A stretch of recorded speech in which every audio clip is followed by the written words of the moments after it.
అవకాశం ఉంది అధ్యక్ష. అయితే ఇక్కడ మన ఆంధ్రప్రదేశ్ రాష్ట్రం నుంచి తెలంగాణకి వెళ్ళడానికి ఆప్ చేసుకున్నటువంటి వాళ్ళు అధ్యక్ష 1914 మంది ఉన్నారు అధ్యక్ష. ఇందులో తెలంగాణ నేటివ్ ఆఫ్ తెలంగాణ 702 మంది అధ్యక్ష, స్పౌస్ కేసెస్ 296 అధ్యక్ష, నేటివ్ ఆఫ్ ఆంధ్ర అంటే నాన్ నేటివ్ ఆఫ్ తెలంగాణ వాళ్ళు 1211 మంది అధ్యక్ష. అంటే ఇక్కడ నేను గౌరవ మంత్రి గారి దృష్టికి తీసుకుని వెళ్ళేది ఏంటంటే ఈ స్టాటిస్టిక్స్ ద్వారా ఎవరైతే నాన్ నేటివ్ ఆఫ్ తెలంగాణ ఈ 1211 మంది అప్లై చేసుకున్నారో వీళ్ళని తీసుకోవడానికి తెలంగాణ ప్రభుత్వం సిద్ధంగా లేదు అధ్యక్ష. బికాజ్ వాళ్ళు తెలంగాణ రాష్ట్రం వాళ్ళు కారు కాబట్టి మేము తీసుకోవడానికి సిద్ధంగా లేరు అధ్యక్ష.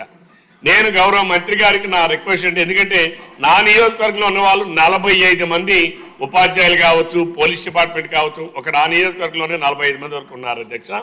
ఈ 1000 మందిలో కూడా అధ్యక్ష ఉత్తరాంధ్ర ప్రాంతానికి సంబంధించిన వాళ్ళే మోర్ దాన్ 60% ఉన్నారు అధ్యక్ష. ఎందుకు ఉత్తరాంధ్ర ప్రాంతం వాళ్ళు ఈ ప్రాంతానికి రావాలనుకుంటున్నారు అధ్యక్ష?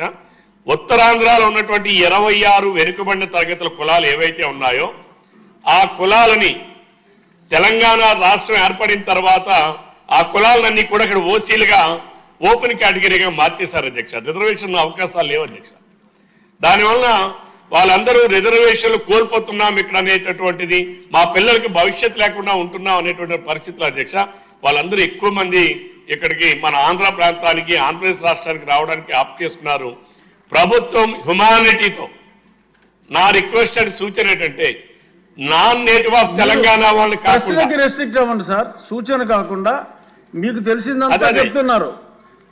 మంత్రి గారి వద్ద నుంచి మీకు ఏం కావాలి నేను అదే అడుగుతున్నాను అధ్యక్ష.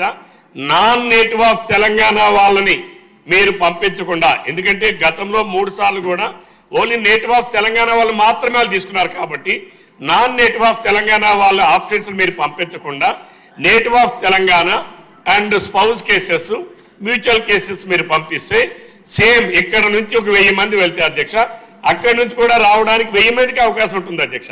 దయచేసి మీరు ఆ రకమైనటువంటి చర్యలు తీసుకోవడానికి ప్రభుత్వం సిద్ధంగా ఉందా?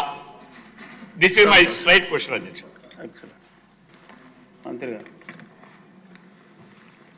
అధ్యక్ష, సభ్యుడు వ్యక్తం చేసినటువంటి ఆవేదన అర్థమైంది అధ్యక్ష. ఆ ఉద్యోగులు ఇటు రావాలనుకున్న వాళ్ళు ఇటు నుంచి అటు పోవాలనుకున్నటువంటి వాళ్ళ సమస్య అని.